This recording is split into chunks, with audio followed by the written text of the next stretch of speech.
Hey Rebel Rouser, I'm Alan Voivod, and this is Star Wars 7x7. So today is the last day that we're talking about the Last Jedi novelization by Jason Fry and the audio narration by Mark Thompson. It's been quite a ride, for sure. It's been really wonderful to experience, and you know, when you're going through something like this and you're doing it with as critical an eye for detail as possible, I'm not trying to say that I've gotten every last bit out of it, but I've gotten a lot, I think I would say, and I think you might agree.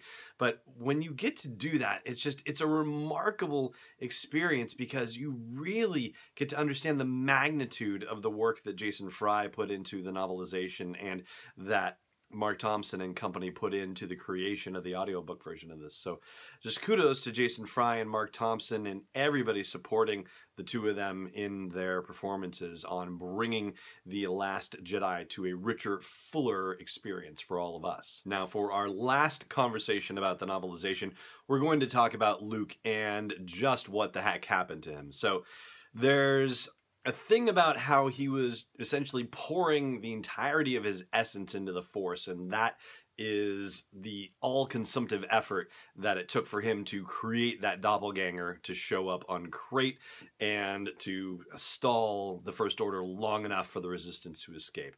And obviously it took so much out of him that he just couldn't hack it anymore, and he passed into the Force. And you know, the funny thing about it was there was a comment on Twitter a while back about what happened to Luke's hand when he passed into the Force. And Ryan Johnson replied that somebody in the editing room had a suggestion about the fact that there might have been a clunk as the metal hand dropped down because that possibly didn't pass into the Force. And Ryan said, yeah, he thought that that would kind of undercut the moment, and so that's why it's not there. I mean, I'm sure that was as much of a tongue-in-cheek thing as a real thing. I mean, yeah, why? However, the caretakers on the island did not find the hand, actually. So, according to the novelization, they found the robes, but they did not find the hand. So, I guess the hand passed off into the Force as well. And they have no idea what happened to him. They wondered if he either committed suicide by jumping off that ledge or if he had, quote, become shadow, unquote, which I believe is supposed to be a reference to going off into the living Force as they would understand it. I guess everybody's got their different ways of talking about it. And the novel then goes into a reflection of the caretakers, a remembrance of how this stranger to the island was a little more curious than your average person coming to seek out the lore of the Jedi and the temple and all of the books that were in that little library and whatnot.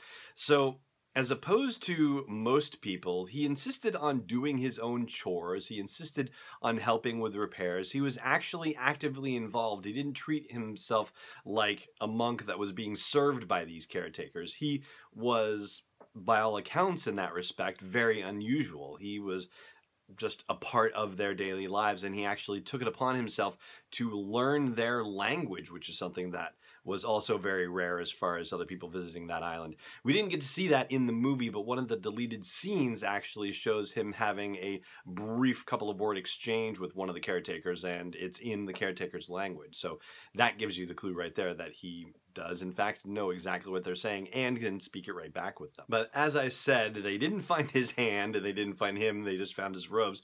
So they took his robes and they took his pack and they took his other clothing and linens and whatnot, and they put it in a storage hut. So I don't know if they think that he's coming back anytime soon, but yeah, they'd stashed it. And there's a storage hut mentioned, but there's also a repository mentioned. And this is the thing that I think is the most intriguing because, you know, we never saw him hold an actual lightsaber. We only saw his doppelganger holding an older lightsaber that was supposed to be a replica of the lightsaber that Kylo Ren wanted for himself.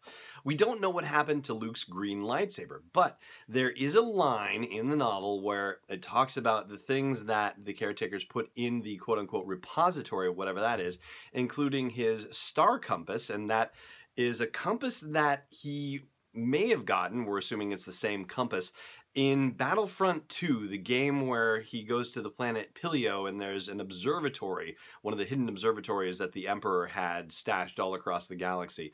he found that compass in that observatory, and this is presumably the same compass that he has on Ahch-To. Now, there's that, but I'm really just kind of bearing the lead on it because the phrase "his weapon" was used, that they put his weapon, his star compass, and other strange gear in the repository. So, is the weapon, quote unquote, his green lightsaber? I mean, I don't know what else it could be, but yeah, so it was there and it was kicking around if you wondered about what that situation is. You know, maybe I should tweet Jason and find out just for sure.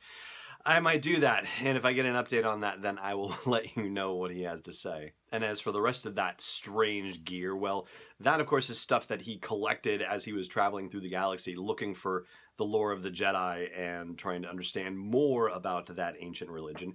And when he arrived on Ahch-To, the Caretakers noted that some of the stuff that he arrived with was stuff that had been in songs that they were singing. Like, they had, you know, songs about things that they had in their possession on the island and that had been taken from them, and Luke ended up returning with some of those things. So all's well that ends well, I guess. And that's going to do it for the meat of the podcast here. Over on the audio version of the podcast at sw7x7.com/iTunes or wherever you'd like to listen to podcasts, I'm going to do a little bit more about the voice that Luke may or may not have heard in his head prior to his passing. But for us here on the video, it just remains for me to say thank you so much for watching, as always, and may the Force be with you wherever in the world you may be.